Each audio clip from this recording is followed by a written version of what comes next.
Okay, today we have scalar multiplication of a matrix.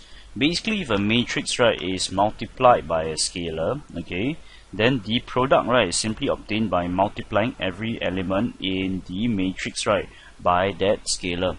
Okay, for example, okay, if I have a matrix, let's say 1, 2, 3, 4, okay, and I multiply it by a scalar 3. I just write it 3 down here like that. What happens is that 3 multiplies to every single element inside the matrix. So this becomes 3 times 1 is 3, 3 times 2 is 6, 3 times 3 is 9, 3 times 4 is 12. Okay, so that's the basic idea behind the scalar multiplication of a matrix. Now, I will just move on to exercise 3.3 now. Okay, question 1a. First, it tells us to find 7a plus b. First, I find what is a plus b. Okay, which is a plus b is 5 and 1. So, therefore, 7a plus b is equals to 7 times 5, 1. I get 35 and 7.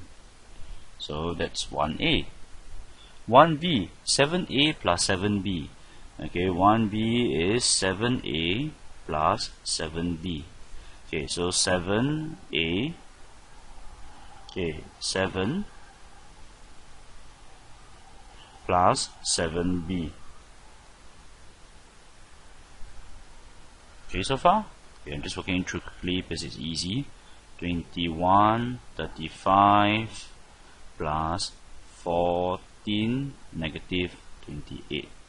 Notice in the end, 21 plus 14 gives you 35. 35 plus negative 28 gives you 7. And now they ask you, if k is a scalar, what's the relationship between ka plus b and ka plus kb? Basically, as you can see from what we have done so far, they are equal. And quite easily, question 1 is done. Now let's do question 3. Okay, question 3 is, we do 3a. Okay, first question is negative 2 times 4a. So let me find 4a first. 4a will give me 16, negative 24, negative 28, negative 4, 12 and 36. Again, simply. So after that, then we have negative 2 times 4a. So what I do is I take negative 2, I multiply to everything.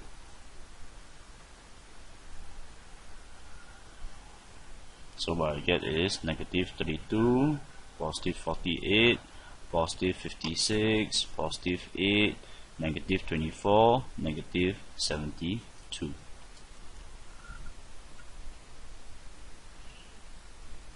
Alright, okay, now they ask us find negative 2 times 4a.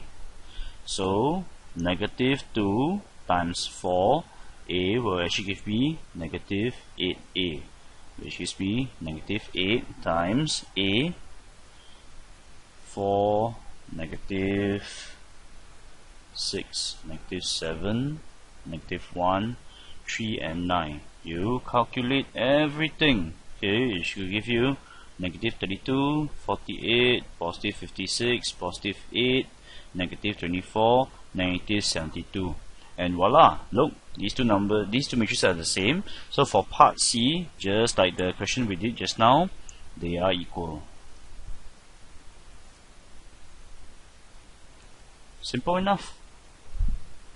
Okay, one last example from this chapter before we move on. Okay, so I'm going to do question 5b for you. Okay, 5b. They just ask us to evaluate. Simple enough. Okay, this is 9, negative 2, 3, 6 minus 2 times negative 1, 3, negative 7 and 1.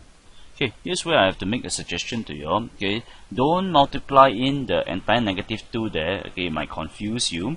So here for this part here, okay, don't multiply. The negative 5 is fine. Okay, I'll multiply in the negative 5 here to give me negative 45, positive 10, negative 15, negative 30.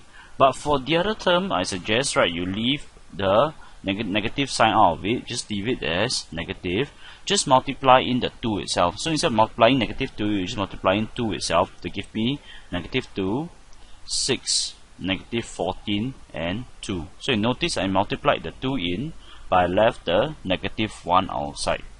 Then it will be easier because it will be negative 5 minus negative 2. It gives me negative 43. 10 minus 6 is 4. Negative 15 plus 14 is negative 1. Negative 30 minus 2 is negative 32. And I've evaluated 5b, and that concludes chapter 3.3.